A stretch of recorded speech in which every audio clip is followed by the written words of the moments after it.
Hi అండి అందరికీ. రేపటి కోసం మన స్టాక్స్ చూద్దాము. ఫస్ట్ స్టాక్ అయితే టీసీఎస్ స్టాక్. ఎగ్జాక్ట్‌గా టీసీఎస్ స్టాక్ చూస్తే ఒక సపోర్ట్ ఏరియా నుంచి మొమెంటమ్ అయితే స్టార్ట్ అయింది.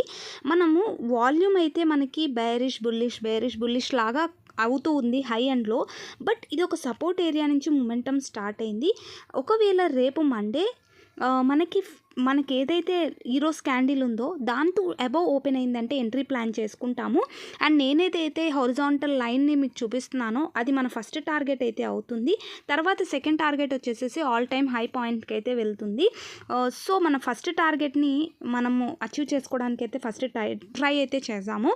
సో ఇక్కడ నుంచి మొమెంటమ్ స్టార్ట్ అయింది కాబట్టి ఎప్పుడైతే మనకి నిన్న Friday candle to above open అవుతుందో అక్కడ మన ఎంట్రీ ప్లాన్ తీసుకోవాలి.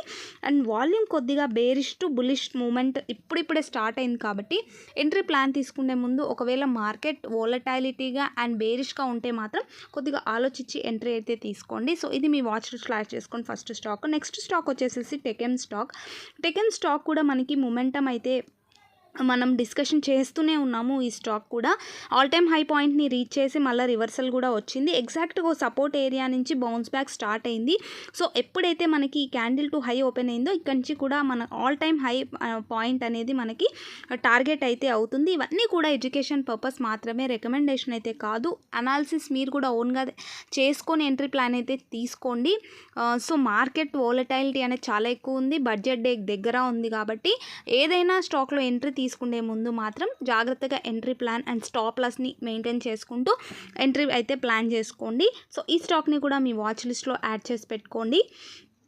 ఈ స్టాక్ మంచి సపోర్ట్ ఏరియా నుంచి మొమెంటమ్ స్టార్ట్ అయిన స్టాక్. నేను ఓన్లీ 5 స్టాక్స్ని సెలెక్ట్ చేసుకున్నాను. దాంట్లో ఇది second stock. And third stock చూద్దాము. నెక్స్ట్ థర్డ్ స్టాక్ చూసుకున్నట్టయితే మనకి థర్డ్ స్టాక్ వచ్చేసేసి బ్రిటానియా స్టాక్. ఈ స్టాక్లో కూడా నేను ఇంతకు ముందు కూడా మీకు డిస్కషన్ చేసి చెప్పాను. ఎగ్జాక్ట్గా సపోర్ట్ ఏరియా నుంచి ఒక రేంజ్లోంచి మనకి బయటకైతే వచ్చింది. లెవెల్ 5000 లెవెల్ అనేది ఒక క్రూషియల్ లెవెల్ ఉండింది. అక్కడి నుంచి కూడా క్యాండిల్ అనేది మనకి ఫుల్గా క్లోజ్ అయ్యి బులిష్ క్యాండిల్ అనేది ఫామ్ అయింది. సో ఇక్కడి నుంచి కూడా మనకి ఏదైతే రెడ్ బిగ్ క్యాండిల్ ఉందో ఆ క్యాండిల్ ఫస్ట్ క్యాండిల్ అనేది మన టార్గెట్ అయితే అవుతుంది. ఫస్ట్ టార్గెట్ సో ఈ 5440 అనేది మన టార్గెట్ అయితే అవుతుంది. సో ఇక్కడి నుంచి కూడా మనకు 20 EMA సపోర్ట్తో మొమెంటమ్ అయితే ఈ స్టాక్లో స్టార్ట్ అయింది. సో ఇది మీ వాచ్ లిస్ట్లో యాడ్ చేసి పెట్టుకోండి. వాల్యూమ్ చూస్తే బులిష్గా ఉంది వాల్యూమ్ కూడా 1 వీక్ నుంచి. కాబట్టి ఈ స్టాక్లో ఎంట్రీ ప్లాన్ తీసుకోవడానికి అయితే ట్రై చేయండి. మనకి ఎంత మార్కెట్ పడుతున్నా కానీ ఎఫ్ఎంసీజీ ఒక ఇండిసెస్ అయితే మాత్రం చాలా బాగా పర్ఫామ్ చేస్తున్నాయి కాబట్టి దాంట్లో స్టాకే.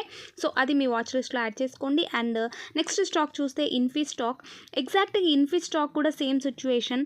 మనకి ఎగ్జాక్ట్గా ఆల్ టైమ్ హై పాయింట్ని రీచ్ అయిపోయి గ్యాప్ డౌన్ అయ్యి ఎగ్జాక్ట్ సపోర్ట్ దగ్గర నుంచి మొమెంటమ్ అయితే స్టార్ట్ అయింది. సో మనకి మండే ఈ క్యాండిల్ టు అబోవ్ సస్టైన్ అయిందంటే అక్కడి నుంచి కూడా మనకి ఆల్ టైమ్ హై పాయింట్ అనేది మన టార్గెట్ అవుతుంది.